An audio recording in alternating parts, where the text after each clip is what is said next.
Hello ළමයි කොහොමද ඔයාලට යමුද මගෙත් එක්ක රසමරස කෑමක් හදන්න එන්නකෝ යන්න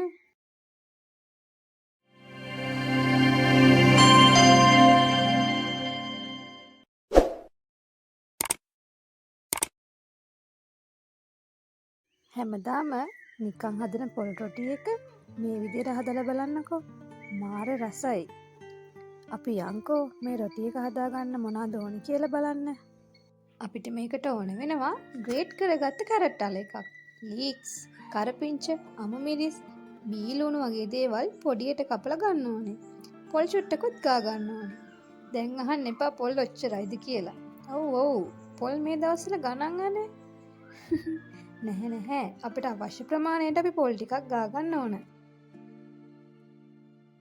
මේ තියෙන්නේ මං හදපු කැරට් වගාව මෙහි තියෙන සීතල දේශගුණයක් නිසා කැරට් හොඳට හැදෙනවා මං හරි ආසයි මේ වගේ දේවල් ගෙදර වගා කරගන්න වස් විස නැති එළවලු පළතුරු කන එක අපි හැමෝටම හොඳයිනේ අද මම මේ රොටි එකට ගත්තෙත් ඔන්න ඔය මම ගලවලා ගන්න කැරට් අලේ තමා හරි දැන් අපි අර ලෑස්ති කරගත්ත සේරම භාජනයකට දාගෙන අපි ඒකට පාන් පිටි දාගන්න ඕනේ මම ගත්ත පාන් පිටි ග්‍රෑම් 400ක් විතර ඊට පස්සේ අපි ඒකට ඊස්ට් පොඩ්ඩක් දාගන්න ඕනේ සීනි පොඩ්ඩකුත් දාගන්නවා රස අනුව ලුණු ටිකකුත් එකතු කරගන්න ඕනේ පිටි වලට හරියන ප්‍රමාණයට තමයි අපි ලුණු එකතු කරගන්න ඕනේ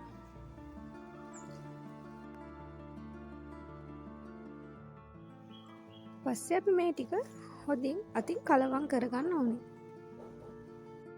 ඊට පස්සේ ඒකට උණු වතුර පොඩ්ඩක් එකතු කරගෙන හොඳට ඩෝ එකක් වෙන්න අනා ගන්න ඕනේ. ඒකට තෙල් චුට්ටකුත් දාලා හොඳට නීට් කරගෙන පිපෙන්න තියන්න ඕන. හරි. දැන් එතකන් අපි අංක රසලුණු මිරිසක් හදන්න. මේ තියෙන්නේ මං ගෙවත්තේ වගා කරගන්න ණය මිරිස්. අපේ හබීතුමාට ටිකක් සැරට කන්න ඕන නිසා තමයි මම මේ ණය මිරිස් කොච්චි වගේ දේවල් අපේ ගෙදර හදලා තියෙන්නේ. මං ලුණු මිරිස් හදනකොට මේවත් එකතු කරගන්නවා. මම ලුණු මිරිස් හදන්නේ වං ගෙඩියේ. වං ගෙඩියට කෑලි මිරිස් කුඩු පොඩ්ඩකුයි ඒකට රස අනුව ලුණු ටිකකුයි ගම් මිරිස් චුට්ටකුයි එකතු කරගන්නවා.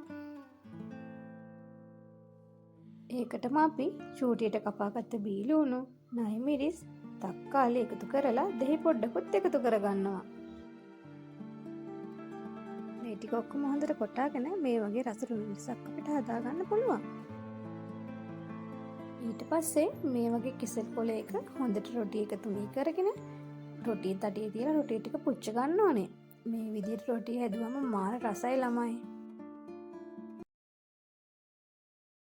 ටරා! ඔන්න ඉතින් අපි රොටි ටික හදාගෙන ඉවරයි. දැන් ඉතින් කන්න තමයි තියෙන්නේ. ඔයාලත් හදලා බලලා කියන්නකෝ කොහමද රස කියලා.